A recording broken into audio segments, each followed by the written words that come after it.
Hey, what's up, guys? We are Hey! here. We're here to celebrate the launch of Dungeoneer Adventures Book 3, Quest for the Wishing Stone. Dungeoneer Adventures. Oh man, George, you didn't have one. Crazy. It's in the mail. Awesome, dude. You're right, it is. You're right, it is. Yeah, Dungeoneer Adventures 3. Ben and I just finished doing a amazing local school tour, and it was awesome. It was super fun.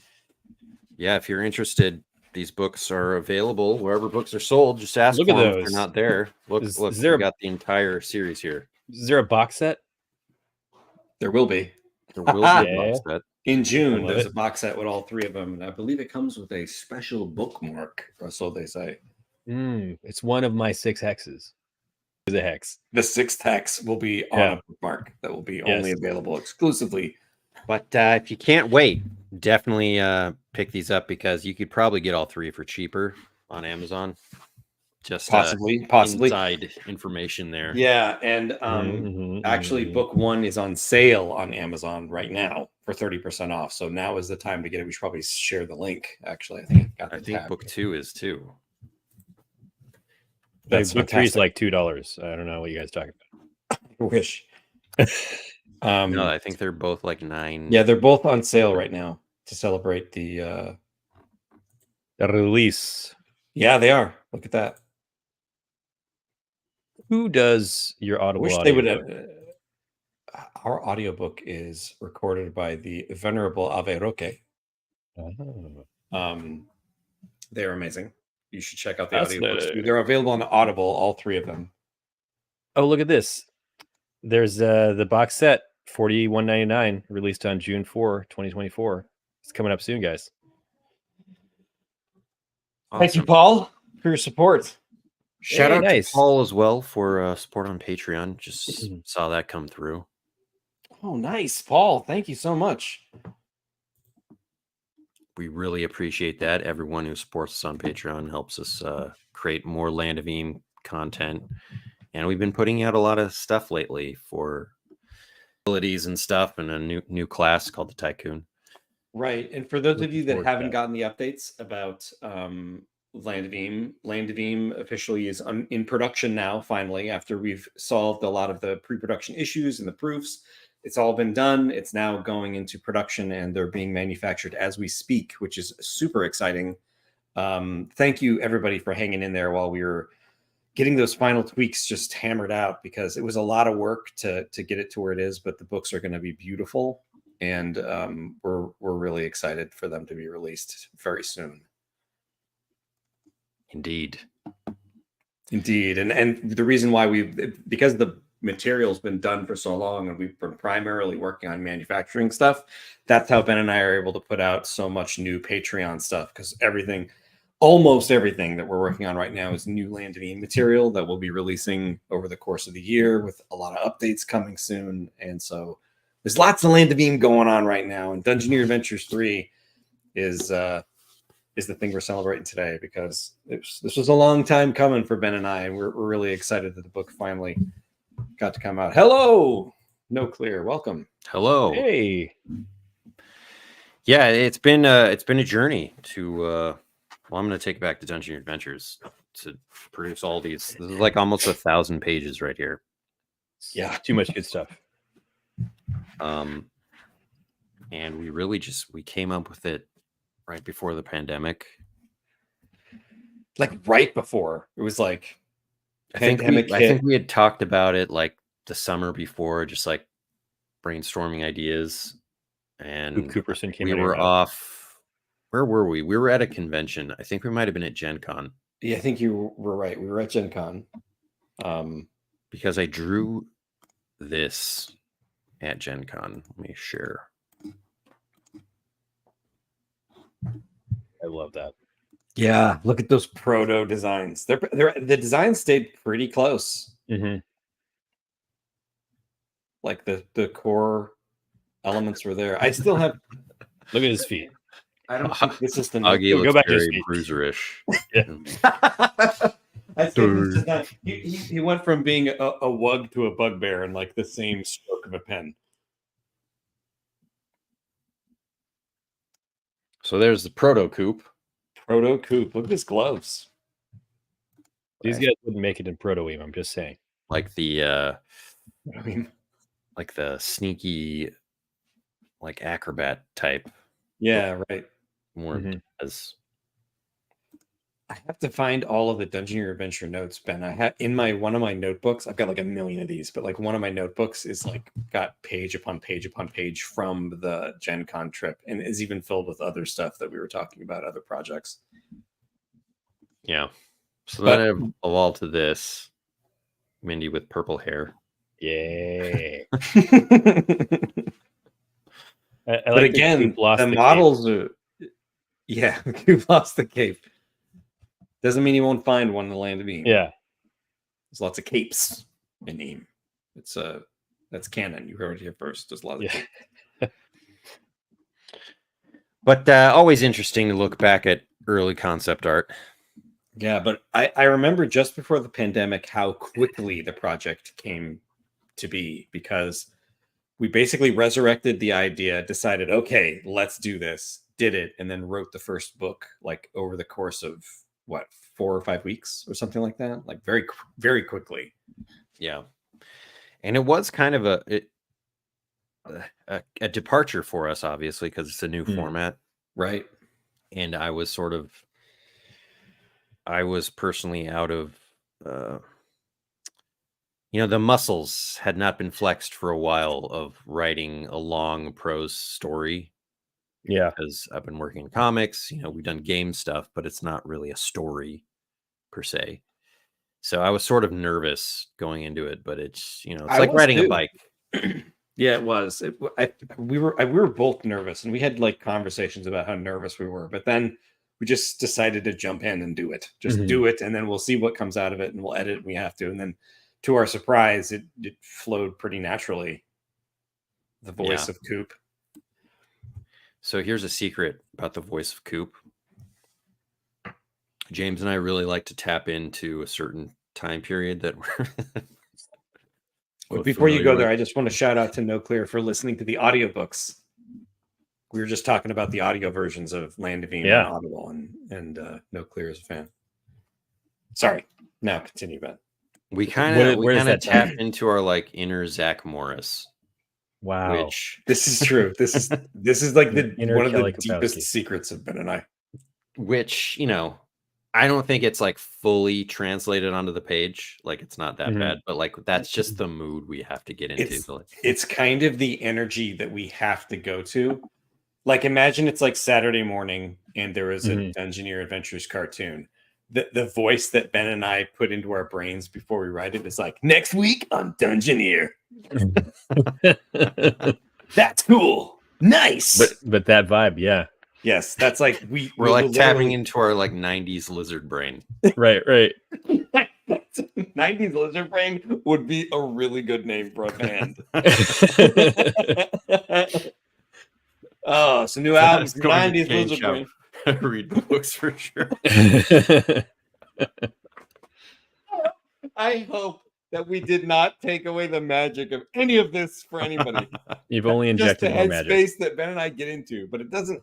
Like Ben said, it doesn't always, not even for us, it doesn't always translate on the page, but that is hilarious. No. Coop as a character, I think, is way more earnest than Zach. Yeah. He's like a Slater. He's like, wow. Yeah. No, I'd say Coop is more like, he's more like aware and, wow. Sorry. God. Sorry, you guys opened the door. No, he's more aware and what's the word I'm looking for, Ben? Like not flippant, like he's genuine. not a sociopath. Yeah, he's genuine. genuine. He's genuine. He's not like, he's like earnest. He's not a sociopath. Coop can't do the timeout thing. No, he can't. No, but that's a place that Ben and I go to get into the mode to write a Dungeoneer adventure. Do you rewatch Saved by the Bell? If you're feeling like you're no, I think that would be a bridge too far. Yeah, it has to be the way you remember it. Right. No, that's the key. It's like our perception of what it was like. It's like our interpretation. It goes through a filter of our lizard brain, like Ben said. Yeah. It's like the same place that holds like TV jingles that, you know, And after these messages, we'll be right back. Jingles. yeah, like that sort of stuff. Like there's, I remember TV jingles from shows I've never even seen. Like they just like get it like a bug in my brain, and I can't shake it off. That's how sick we are. Got a sickness, and the only thing that can cure it is more 90s TV references. Yes. Zeke Zoolander, ZZ for short. I know I watched The Botmaster a little bit. I take that back. But I never watched Mummies Alive because that was before my time. But I know like Mummies Alive. Well, I think, yeah, maybe I do regret bringing that up just for how You should not regret regret. Good filler. Good filler. Hey, this is our victory lap. We're here to hang out. Yeah. We're here to hang out. So what else can we talk about here? You feel George, like what are your audience questions, George? Yeah, no, actually, a member of the audience was asking, how do you feel like your art has evolved through books 1 to 3? Oh, that's a good question. Like, has there been like a tremendous growth, or do you feel like it was all in the same conceptual period of mind, right? Like, whether it's art or the prose itself, like, do you feel like there's a lot of growth between the books? You know, I like to think as an artist, I'm always growing, just because when we're working, I really don't like to limit the scope of what James and I are imagining. Yeah. Like if I think, well, Rickety Stitch Book 3 is a great example of this in terms of like, there were so many crowd scenes, and I could have been like, let's just not go there. That's going to be crazy to do like all these characters. Yeah, you and crowd scenes, like historically, it's been like difficult. Like even back in Pong, like, it's just like it's a lot of work to do characters like that. A lot of characters is but I also don't want to like limit the vision of the story. Like if it needs Right. it, I want to do it. So yeah, like if it's worth it for that scene, like some kind of epic masquerade ball. Paul has a question. Well, before we go to that, I just want to say, you know, there are definitely things in book 3 that push my drawing abilities. So I do think that always makes you grow as an artist when you're like doing things out of your comfort zone. Yeah, I think that's interesting. We'll get to Paul's question, and then I have one more question after that. Paul's you can question. Bring it up on screen. There we go. Is there anything in the concept that you didn't manage to get to, or did you hit all the beats you'd planned? That's a great question.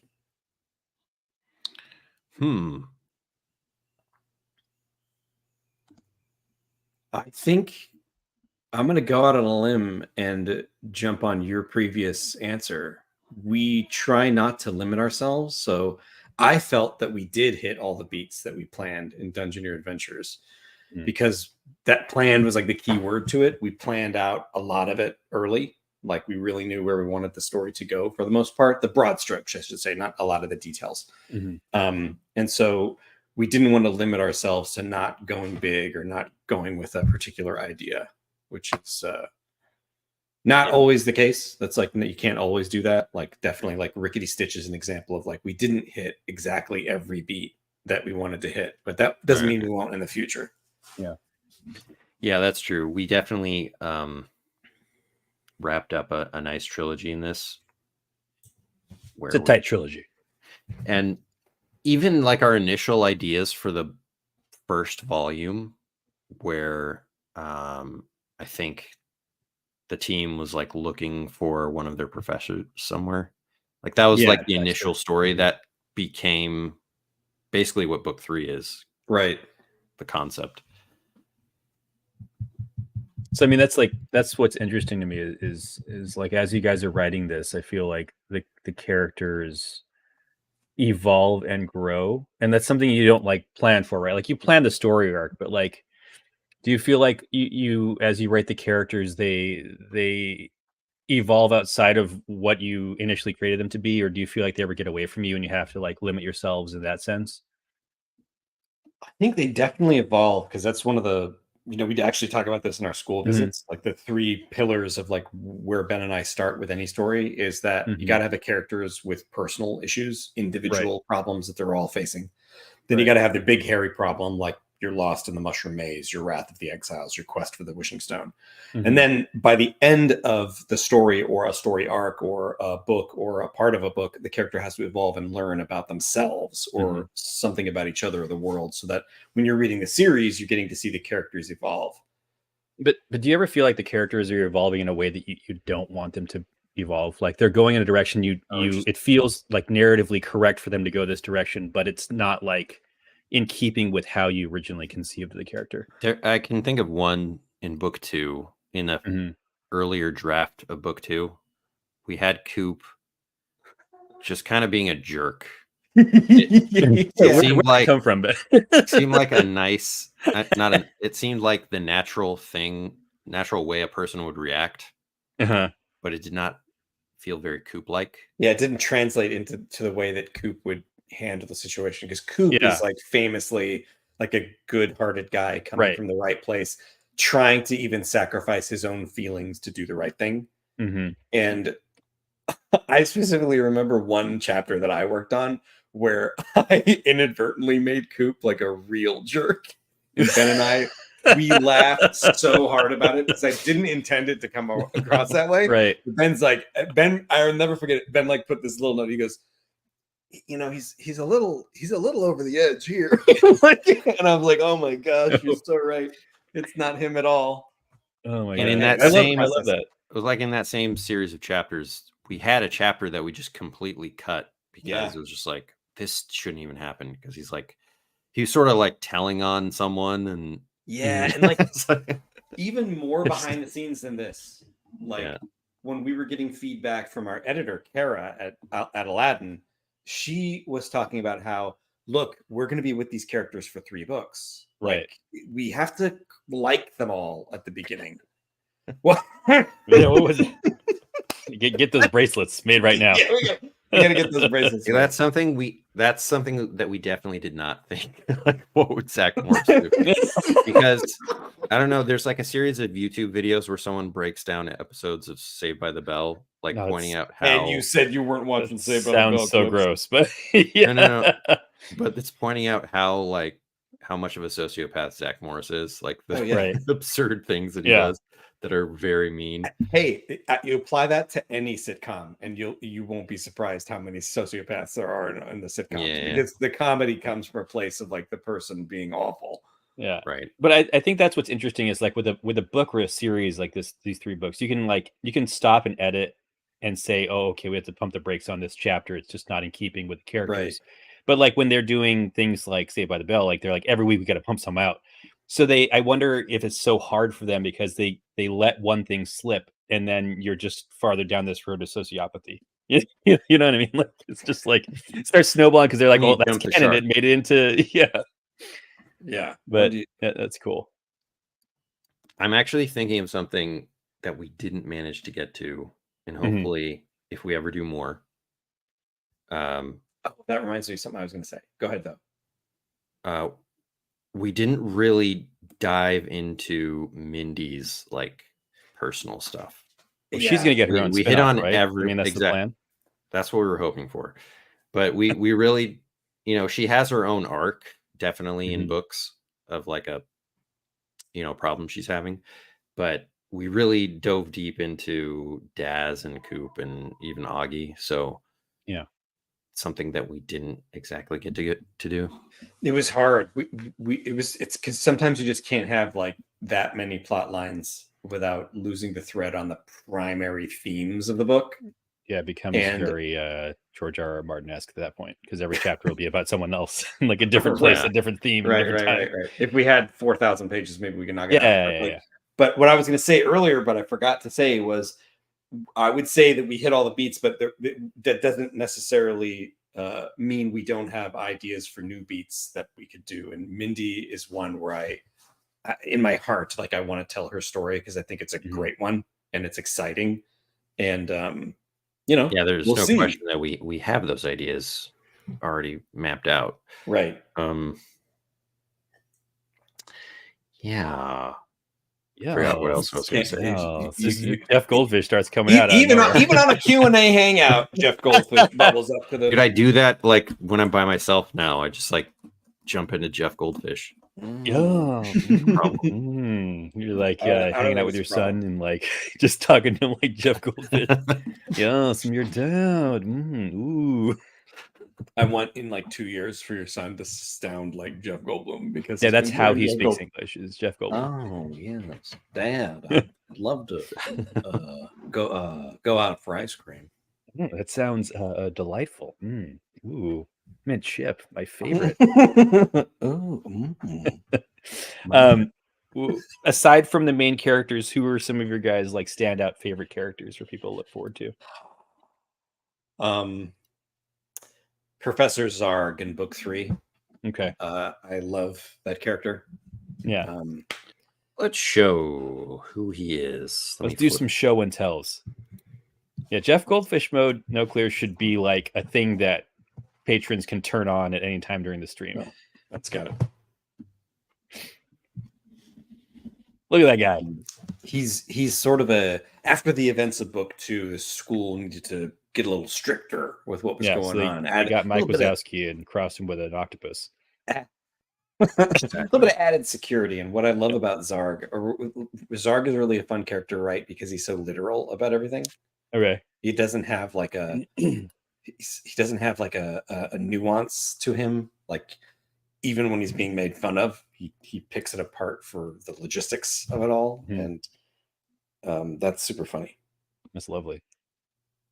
So in book 3, I was excited to dive deeper into the character of Zeke Goulahan. Yes, Who was, cousin of Blur of Goulahan. He's the nephew of Lloyd Goulahan.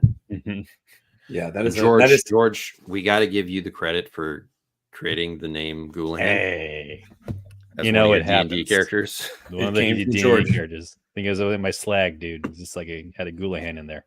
Which was probably like almost 15 years ago, probably. Yeah, at It least. doesn't At the take the very shine off of its genius to me. You know, it just came to me in dream. But Lloyd and Zeke Goulahan are related. Is that the most direct? That's absolutely a direct reference to Rickety Stitch for sure.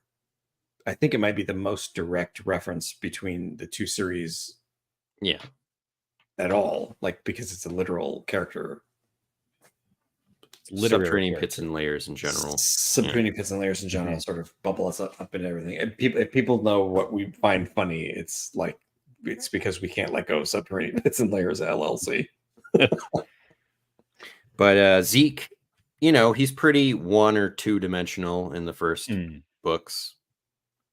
But he definitely gains a 3rd dimension in the 3rd book. Which Yeah, is fun. Wait, you have 3D modeling now? Is that what you're saying? Yeah. No. Yeah. No, but that's an example of not exactly beats that are missed, but opportunities for more stories in the future is fleshing out characters that serve a purpose in a story.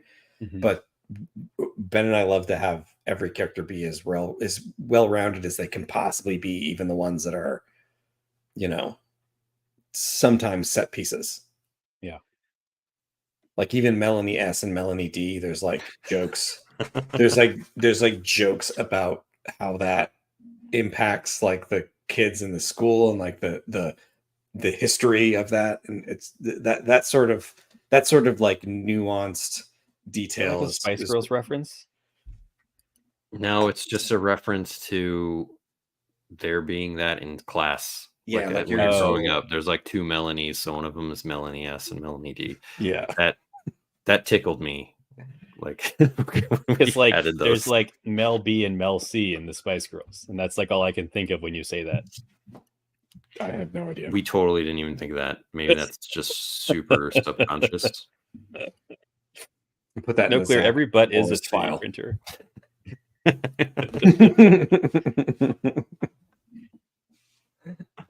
They could have been like Ashley S and Ashley D, But they any weren't. name. That's true. Melanie is a nice 3-syllable name that Melanie. adds a punch of comedy when you give it Could a do. 1-letter last name. That's true. Yes, I am a 3D printer. Yes. Wombats make cubes for their poop. They do. If you guys They didn't do. know. It's very We've adorable. discussed that over the past several years. Every 5 years, I'd say we discuss that. Like, and then it comes back. All 3 of us Google it, like while talking. How would about you classify dung beetles? Because it's not technically their, They're material. like assemblers, though. They're right? like 3D they- sculptors, Yeah. They're modeling with the clay of the butt. right? Then they upload that clay to a Mhm. To the computer cloud. module, To to the cloud. and then To the someone else, cloud. then like a hippo recreates it Yeah. with a spinny tail. Anyway, the dream got gross. Yeah. His dream is just devolving as fast as humanly Devolving. possible.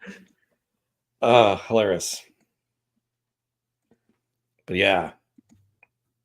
Yes, I indeed. mean, I'm super proud of you guys for getting this out. Like, this is, Well, thanks, this George. is it's a big deal. It's a big deal. I'm so, I know you have tons of other ideas in the pipeline, but what's next on the timeline for Land of Eam as a brand? My brand. Well, it's safe to say they're working on new Land of Eam RPG material. We're Okay. definitely doing that. You're seeing some of that come out in the Patreon. Mhm. But there's a lot more, that's only the tip of the iceberg of what we're working on right now. Yeah. That's really not even Not even part close. of the release that we're planning. Yeah. Because with that stuff, we really want to play test it. Mhm. So we got to do it. We got to start a new campaign. to get people, because we don't want to just release a billion abilities without even being touched by people, Right. For sure. We're also working on new book series. Like we Okay. finished a manuscript a couple of weeks ago, like a month ago. Guys are machines. And so that's at the very fledgling beginnings of something or other. So like we finished a manuscript, we're planning our next move with it. And then we actually have 2 other ideas that are in our orbit, but we're going to be working on them later this year. Yeah. Right now, I mean, we've already announced this before. We're working on the Underlands sandbox. Right. That's So- going to be, it's a huge undertaking. We've done a soft announce, right? We haven't Right. said Yeah, we haven't this is done it, but official. We've shared it with you viewers who are awesome that we're Mhm. working on the Underlands. So James and I are working on that. And we hope to have that like finished in a little, like a draft of it in a couple months. Yes, exactly. This is what I want in my life. Yeah. People are excited for the Underlands, but really what they want is 6 True. X's from George. 6 X's. George, how can we make this happen, George? Yeah, How- I think it's safe to say that officially we're going to begin the 6 X's. I think it's going to happen. I This think it's week. going to be a slow process. George, I know you haven't checked the campaign updates, but What I don't even know what those are. I'm kidding. you should check the latest one because there are all of the adventures. You can download that. You can see how they look. Yeah, the and structure. copy it, change some words, and make my own adventure module. Exactly. I have some Beforehand. ideas. I am percolating, but it's like I have to probably end up reading the books to understand how the world works if I want to actually write something. You've played 180 Mm. sessions or something. Is it really? I think it's been more than that somehow. Yeah, I think it is. No, more I than think it's like 150. Yeah, I've written 100 Yeah. pages of notes. 6 X's shouldn't be hard. that. Yeah, the 6 Yeah. X's should be a breeze. After You don't- that. Yeah, You don't need to know like the but they're going to be nitty gritty my of the X's. mechanics. Yeah. Right. In I'm going to adventure, create new to be mechanics. honest. I'm going to Lost- have lost it there, cape man. mechanics.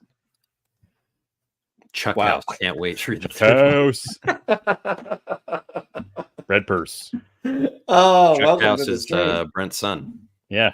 Yes, Brent's son, Chuck House. It's amazing. Well, that's awesome. That is awesome.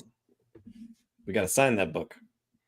Also, anybody who bought on Amazon, hey, leave a review. Leave some Yeah, let us 5-star know what you reviews think. or whatnot. It's not how you feel about it. Or whatever, however you feel. Leave, reflect that in the review. Yeah, You know, however you that's feel. how But reviews anyway. work. That is how reviews work, Ben. That is how reviews work. Oh, Benjamin. Benny boy, Benny boy, Benny boy. Yeah, so to answer, circling back, we're working on lots of Land of Eam stuff. And we also can't wait to get that 6 hexes going with Georgie. It's gonna be a thing. Maybe it'll be associated to the Underlands campaign. Yearish. I don't know. I still want them to just be able to be plugged in anywhere. Like if you want to activate the 6 hexes, they just Same. That would be amazing. become Activate. activate. You just activate it. But you have to flip the toggle. First, you have to insert the crystal, and then you have to flip the toggle, and then 6 hexes Hexes arrive. become activated. They actually just obliterate 6 random hexes in your current sandbox map and take them over. I don't hate that idea. It's that actually I kind of feel like it could work. an interesting thing to me. Like Yeah, Dunk is just obliterate. gone. Yeah. Well, I actually think your initial idea that we were talking about briefly Mhm. is a good idea. Then you should pursue that. I don't think you should obliterate any hexes. Only create hexes. Don't destroy hexes. There we go. First request. Hexes are neither created Pocket nor destroyed. dimensions. Yes. See, that's definitely a thing I think is interesting. 6 hexes, magical realms. Each one Dimensions. has its own unicorn. You have to collect all their horns. Well, that gives me an idea, Ben. Or It's like deep Zorgana Rickety Stitch lore for an adventure. Unicorn homeland. security. Yeah, we could do that. That would fit well with probably the Grimly Wood sandbox. Yeah, that'd be a good like adventure, I think. Hmm. A la double the treasure, double the trouble. Or something like that. Like J.P. Statement of the Cooper. Great Men of Dublin Gum. That would be one to check out, George, actually. The double the treasure, double the trouble. Is that what it's Okay. called? I always every time I say that, I want to say double mint gum at the end of it. My brain is It's exactly where my brain went. Like it's all It's I felt in my poisoned. bones. by commercials. That is the title. That's a hex crawl, George. Like you might want to check that out. I like me some hex crawls. However, the idea that we're probably not going to give away that you were talking about, which sounded cool, Mhm. you should check out Stormy Weather Friends for like a base Oh, that's right. concept. Also, I want to ask George, without George admitting any spoilers about this concept, do you remember what you were talking about with us? I think I do because I talk about a lot of things. I can see it in his eyes that he didn't know what you were talking about. It's possible that I'm thinking of the correct thing. It's also possible that my fever dreams have gotten away with me. Well, off stream. We'll make sure that I know what I'm talking about. I was getting to my digital downloads. That's where I was going. We've already had our second request now for JP Coover to come back for the Heck yeah. second. Yeah, we'll have to reach out to JP and see if he's Yeah, down. we would love for him to do it. Just a matter of We love working with him. if he's able. Schedule. It's a matter of schedule, basically. But we'll reach out to him. JP, how you doing there, buddy? I'm downloading adventure module collections right now. I need triple the treasure, triple the trouble. Yes. Triplement Quadruple. gum. That's it will just go all the way up to septuple. Yeah. And the scopes will just keep getting bigger and bigger. Look at this and more adventure unwieldy. module. Whoa. This is a lot. I'm gonna just do the Dredge Lords because it's all caps. That's Amir's. I know, I saw that. It's so good.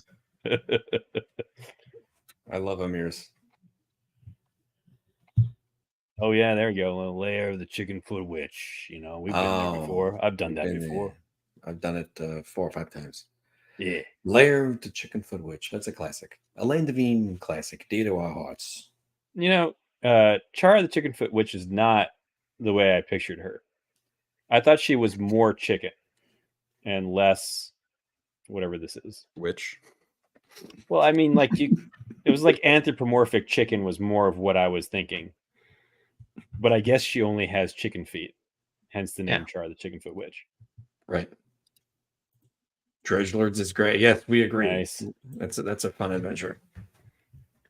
Yeah, Amir, if you don't know, is founder of Supergiant Games, who just released Hades 2 early access. Yeah. It's a banger. So when you play Dredgelords, you're getting some quality stuff from one of the premier game designers in the video game realm. Premier Amir. Amir. I actually didn't understand what that meant at all. I had to like think about it, and then I understood that Amir was a word. Like my brain didn't know what you were trying to say. Was ist das? Premier Amir. Yes, it's good stuff. I love it. So yeah, I love it all. Lots to come in the near future, and we've been cranking away at the mines, like excited about a lot of new stuff to share with everybody.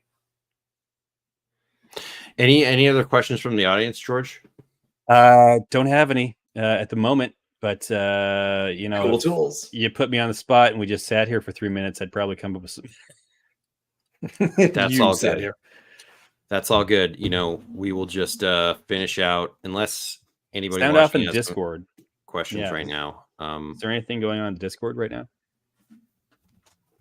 We just want to say thank you to everyone that's picked up these books.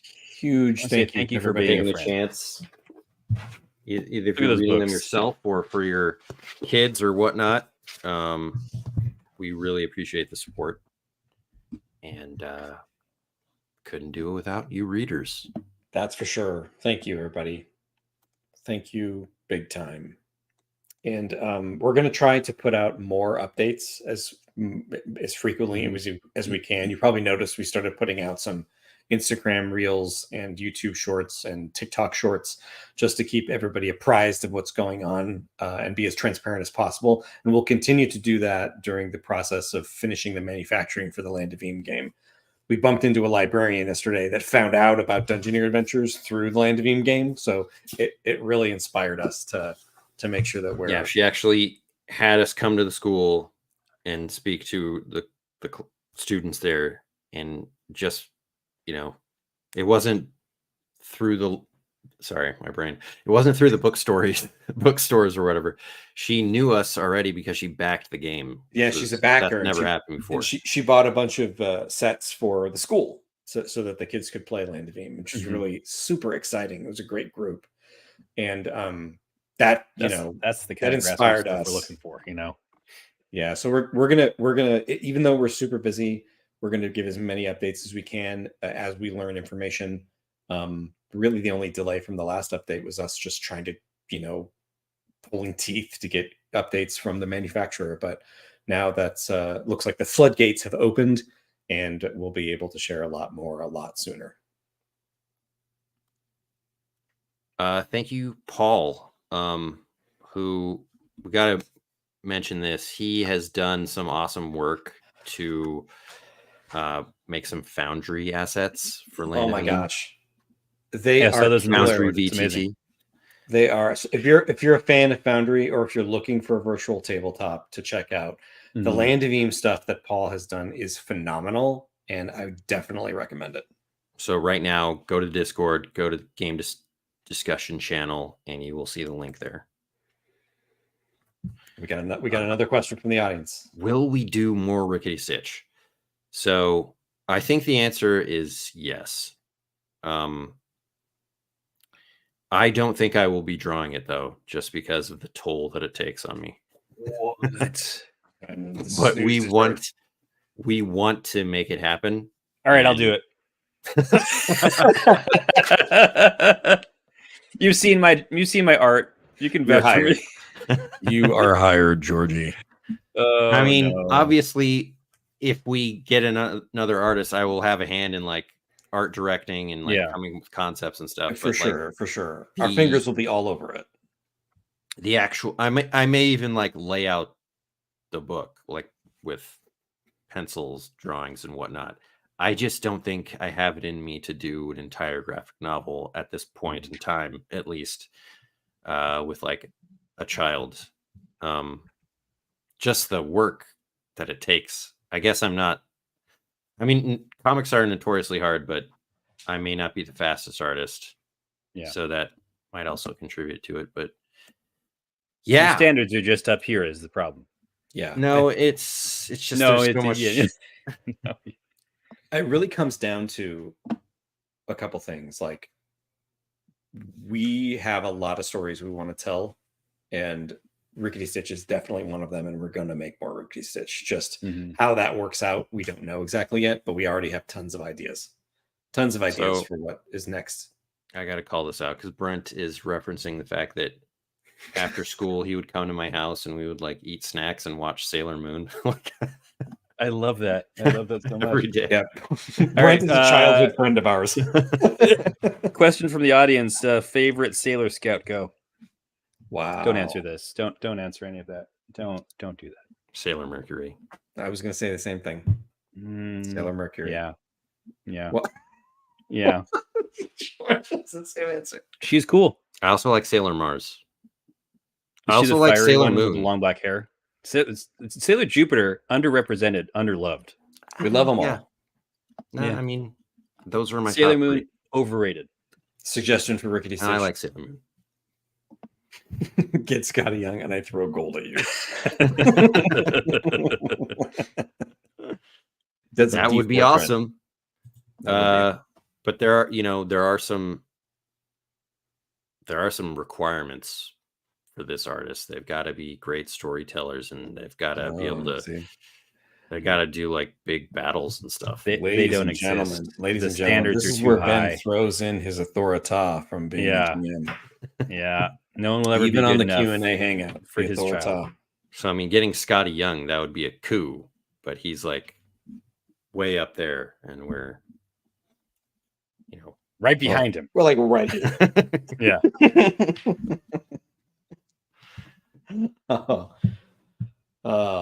Awesome. Well, thank you everybody for joining us today. This was fun. Our QA hangout for Dungeoneer Adventure 3. If you haven't seen it, check it out.